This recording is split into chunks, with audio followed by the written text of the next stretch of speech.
Bonjour tout le monde, j'espère que tout le monde va bien et que vous êtes au taquet, que vous avez de quoi prendre des notes pour les infos que je vais vous donner par rapport à ce que vous avez le droit ou pas de filmer et de partager dans les réseaux sociaux.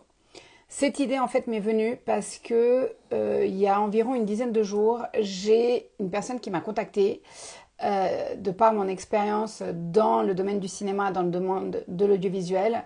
On m'a contacté en fait par rapport au droit à l'image. Donc le droit à l'image, on est venu me demander, on m'a dit, parce que c'est quelqu'un qui a vu, qui a été tagué sur une vidéo sur les réseaux sociaux, et la première chose qu'il m'a dit, c'est est-ce qu'on a le droit de me filmer à mon insu? Est-ce qu'on a le droit de poster des vidéos de moi à mon insu sur les réseaux sociaux? Est-ce qu'il ne faut pas demander une autorisation au préalable et tout ça? Donc, plein d'interrogations, plein de questions. Et justement, aujourd'hui, je viens ici mettre un petit peu d'ordre dans tout ça parce qu'il est hyper important de savoir ce que tu as le droit ou pas de partager et de mettre sur les réseaux sociaux. La loi dit que tu es obligé de lui demander son autorisation.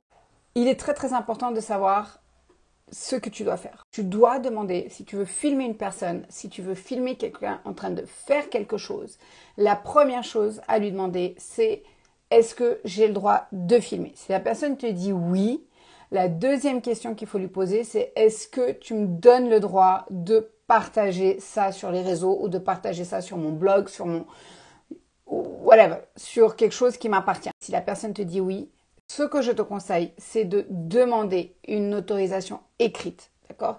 C'est de prendre ses coordonnées et de lui envoyer après, ça c'est si tu veux faire vraiment les trucs professionnellement, de lui envoyer après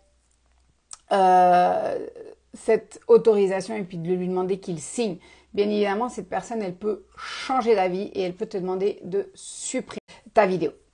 Donc ça, c'est vraiment la chose la plus importante à savoir. Mais la loi dit aussi que dans un lieu public, tu peux filmer un lieu public. Là, par exemple, l'autre jour, je filmais la lake, l'after lake. Donc là, je filme. Et j'ai des gens qui passent devant ma caméra. Est-ce que ces personnes-là sont le sujet de ma vidéo? Non. Le sujet de ma vidéo, c'est l'ambiance générale de l'after lake, donc de ce qui se passe autour. Bien évidemment, je filme des gens. Et j'ai même des gens qui passent devant ma caméra. Or, ces gens-là qui passent devant ma caméra, ils ont vu que j'étais en train de filmer. Donc, s'ils passent devant ma caméra et qu'ils ne sont pas le sujet principal de ma vidéo, eh ben, la loi dit que, de principe, à partir du moment où ils ont vu et ils ont passé devant comme ça la caméra, je n'ai pas à leur demander quoi que ce soit parce que techniquement, ils sont censés m'avoir vu et aussi parce que ils ne sont pas l'objet principal de ma vidéo. S'ils se rendent compte que je suis en train de filmer et qu'ils sont en train de passer et c'est au moment où ils passent devant la caméra qu'ils se rendent compte, à ce moment-là, ils peuvent te demander de supprimer la vidéo. Là, c'est légal et ils ont tout à fait le droit. Donc, ils peuvent te demander de couper. C'est là que ça devient un petit peu complexe parce que, bien évidemment, quand tu filmes dans des lieux publics, eh ben forcément, tu vas filmer des gens autour de toi. Forcément, tu vas filmer du monde. C'est pour ça que c'est très, très important pour ta protection de montrer, de ne pas cacher ta caméra, de ne pas cacher ton téléphone ou l'appareil que tu utilises. Ça devient problématique parce que c'est un peu une caméra embarquée. C'est vraiment pour nous, créateurs de contenu qui publions pas mal de choses sur les réseaux sociaux, il est extrêmement important de savoir qu'on doit toujours demander l'autorisation aux personnes. Bien évidemment, lorsqu'on filme quelqu'un qui est dans un événement public, qui est en train de faire une prestation, qui est en train de faire un concert ou qui est en train de faire un show, si tu veux, dans un lieu public, alors là, bien évidemment, si tu le filmes et qu'après tu repartages, cette personne, si elle fait une performance dans le lieu public, eh bien, elle accepte. On part du principe du sous-entendu. Sous-entendu, elle accepte que des passants la filment parce qu'elle est dans un lieu public et elle est en train de faire quelque chose qui peut capter l'attention de quelqu'un qui passe et donc de se faire filmer. Si on part du principe du travail, il est strictement interdit de filmer quelqu'un dans son lieu de travail. Là, je parle pas forcément de vidéosurveillance, ça c'est encore autre chose et ça c'est vraiment le travail, donc l'employeur par rapport à la vidéosurveillance et puis à la sécurité de l'employeur et de l'employé. Donc ça c'est encore autre chose. Lorsque on est dans du service, dans un lieu public, lorsqu'on travaille dans un lieu public et qu'on fait un service et qu'on est par exemple, on représente une entreprise, on représente quelque chose, c'est-à-dire beaucoup de fois c'est lorsqu'on a un uniforme ou un logo, tout simplement un t-shirt avec un logo, même si la personne elle dit oui, d'accord, ça ne veut pas dire que l'entreprise est d'accord d'apparaître sur votre réseau social. Donc là, on va encore beaucoup plus loin, parce que là, c'est l'entreprise qui peut se retourner contre vous.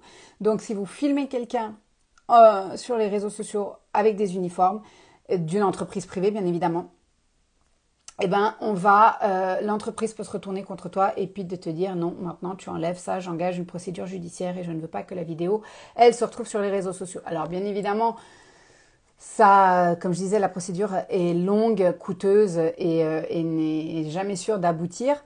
Là, il est important aussi de savoir qu'il est strictement interdit de filmer ces personnes-là en uniforme. C'est pour ça qu'il est strictement interdit de filmer des pompiers, de la police. On voit beaucoup des fois des vidéos de personnes quand ils vont à Londres, les vidéos, les photos, ou même à New York, les photos avec les policiers américains, eh ben, il faut leur poser la question et il faut voir ce qu'ils acceptent. Ça me fait penser au voyage qu'on a eu à Turin, où on a vu les Carabinieri, bref, je ne sais plus comment on dit exactement, 1000 excuses les Italiens. On était un groupe de filles et bien évidemment, il y a toujours cet attrait pour l'uniforme et en plus italien, n'est-ce pas? Donc tout de suite, on s'est dit, ah tiens, si on leur demandait de poser en photo, de faire des photos avec eux. Et là, la première réaction, non, ils ne pouvaient pas être pris en photo en uniforme. Très très attention à ce que vous filmez parce que on ne peut pas filmer n'importe quoi et il faut toujours demander l'autorisation à la personne, notamment si la personne prend un espace important dans ton cadre. Au jour d'aujourd'hui, il n'y a pas encore de jurisprudence, en tout cas en Suisse, c'est très très délicat, mais ce genre de, on va dire, je vais pas dire de gaffe, mais ce genre d'attitude peut amener à des procès. Faites extrêmement attention. Par exemple, je viens sur l'exemple de si tu organises un événement. Si tu organises un événement et que tu as du public et que tu as envie de faire des photos et des vidéos de l'événement, la première chose à faire, c'est que dès que tu vends un billet ou dès que tu donnes un billet ou dès que tu fais les conditions générales d'accès en fait à cet événement, c'est de dire que lors de l'événement, il y aura de la prise de photos et de vidéos et que les personnes, en achetant le billet, elles sont OK d'apparaître. Parce qu'au jour d'aujourd'hui, on est beaucoup dans l'indemnisation et les gens prennent un réel plaisir à vouloir se faire indemniser pour un tout et pour un rien. Mon petit conseil, pour que tu n'aies aucun problème, vraiment pour que tu n'aies aucun problème, si tu te filmes dans un lieu public, essaye vraiment de te cadrer au maximum pour qu'on ne voit pas trop les gens autour. Et si, par exemple, tu es en train de filmer, qu'il y a des gens qui sont en train d'agir dans cette vidéo et qui ne sont pas forcément des artistes ou des performeurs, floute-les.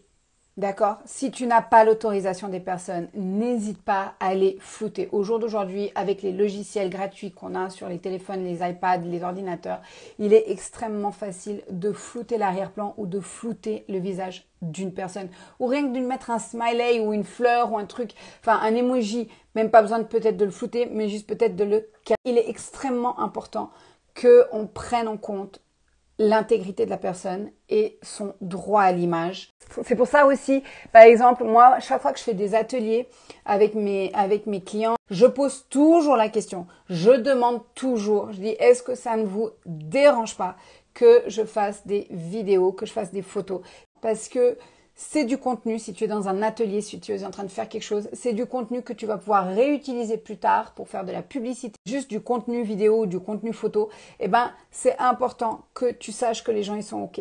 Il y a des personnes qui vont te dire, c'est OK, pas de problème, tu peux mais je ne veux pas apparaître. Il faut que tu respectes la volonté de la personne. Dans ta prise de vue, dans ton cadre, tu essayes de cadrer la personne de façon à ce qu'on ne voie pas son visage. Il y a des personnes qui sont reconnaissables parce qu'elles ont des tatouages dans les mains ou elles ont quelque chose dans la main qui fait qu'elles sont reconnaissables. Et bien là aussi, il faut faire extrêmement attention à ça. On parle d'atteinte à l'intégrité de la personne, à sa personnalité, à partir du moment où elle a été filmée à son insu, où la photo en plus ou la vidéo a été reproduite dans les réseaux sociaux ou dans le domaine public, ou alors qu'elle était au courant qu'on allait la photographier ou la filmer. Elle a donné son accord en disant qu'elle ne voulait pas être reconnue. Donc voilà. Et à partir du moment où on filme quelque chose qui lui est forcément reconnaissable, eh ben là, on est vraiment dans un problème. Au jour d'aujourd'hui, donc je parlais tout à l'heure de la procédure judiciaire, au jour d'aujourd'hui, très peu de gens, parce que vraiment il y a une lourdeur administrative par rapport à ça, mais très peu de gens vont jusqu'au procès. Très peu de gens font valoir leur droit à l'image et très peu de gens prennent ça au sérieux. Mais je t'assure qu'au jour d'aujourd'hui, tu peux être viré, tu peux être licencié, victime de bullying, vraiment de choses très très négatives parce que quelqu'un t'a filmé et a mis ta vidéo dans les réseaux sociaux et que du coup, il y a une personne qui a vu, il y a une personne qui a été en parler à quelqu'un d'autre. Tu es victime d'arnaque. Aujourd'hui, que sais-je, tout ce qu'on peut te reprocher sur les réseaux sociaux lorsque tu te filmes en réseaux sociaux. Si cette procédure vraiment se met en place et qu'il y a de plus en plus de gens qui viennent réclamer et porter plainte sur les réseaux sociaux, je pense que ça peut aller très très loin et on va avoir de plus en plus de peines et de jurisprudence qui vont faire que les gens vont être indemnisés pour ça. Donc faites vraiment attention à ce que vous filmez, à votre cadre. Ça ne sert à rien. Strictement, ça ne sert à rien d'attaquer Facebook, ça ne sert à rien d'attaquer Meta, Instagram, TikTok, ce que vous voulez, parce que eux, en fait, ils s'en foutent royalement de ce qui a été posté. Eux, à partir du moment où il y a du contenu, il y a de la vidéo et puis que ça amène du monde, ben eux, ils sont contents, donc ils vont jamais rien faire pour supprimer quoi que ce soit, à moins que ça porte vraiment atteinte. Quand on signale une vidéo, ben tu peux signaler pour de la nudité, tu peux signaler pour plein de choses, pour de l'arnaque, pour de l'harcèlement, pour mise en danger d'autrui, même mise en danger de soi-même. Mais à aucun moment, tu peux dire que tu veux signaler une vidéo parce que tu es dessus et que tu ne veux pas être dessus. Les plateformes de réseaux sociaux s'en foutent royalement. Si tu veux faire bouger les choses, il faut aller à la police. C'est la police, il faut porter plainte, il faut déposer une plainte parce que c'est la police qui va gérer ce genre de situation. Tu peux de façon honnête et transparente aller voir la personne et dire écoute, j'ai vu que tu m'avais filmé, je ne suis pas d'accord, est-ce que tu veux bien retirer cette vidéo et tout et tout et tout. Alors ça oui, tu peux. Bien évidemment, je ne suis pas sûre que la personne va accepter, parce qu'au jour d'aujourd'hui, à partir du moment où ça fait du contenu, comme je disais tout à l'heure, ben les gens, ça les émoustille et puis ils en veulent plus. Donc, de faire confiance à la bonne foi de la personne, tu peux toujours essayer, ça peut fonctionner. Si ça ne fonctionne pas, il faut aller porter plainte. Donc, évite de te faire bloquer par la personne ou alors prends tout de suite le nom du compte Instagram, prends tout de suite le nom, les coordonnées de la personne, d'où tu as vu, envoie la vidéo à quelqu'un d'autre pour que quelqu'un d'autre puisse après la montrer aux forces de l'ordre si besoin est. Donc, voilà. Je sais, c'est une procédure longue, c'est une procédure compliquée, mais c'est la seule façon, si on veut aboutir à quelque chose, de pouvoir faire valoir notre droit à l'image. Là, on est dans de l'entrepreneuriat, on est vraiment en train de parler de bonnes choses, de choses positives. Donc voilà, moi je te conseille vraiment, vraiment de faire juste attention. C'est un truc tout bête, c'est juste de faire attention et d'être le plus transparent possible avec la personne que tu filmes si vraiment tu es en train de filmer quelqu'un en train de faire quelque chose. C'est mes petits conseils. Donc, au jour d'aujourd'hui, il y a de quoi faire du contenu facilement sans avoir à prendre l'image des autres. Filme-toi, n'aie pas peur. Je sais, il y a tout un cap à faire et je suis là aussi pour t'aider à te montrer un petit peu plus sur les réseaux sociaux. Mais sinon, il y a plein de techniques, heureusement. pour filmer des choses où tu n'as pas forcément besoin de te montrer et que tu n'as pas forcément besoin de montrer les autres. J'espère que ça t'a plu. N'hésite pas à me laisser un petit commentaire. Ça me ferait vraiment plaisir de savoir si ce genre de conseils t'aident et te soutiennent dans le développement de ton entreprise positive. Je te fais des bisous. Ciao!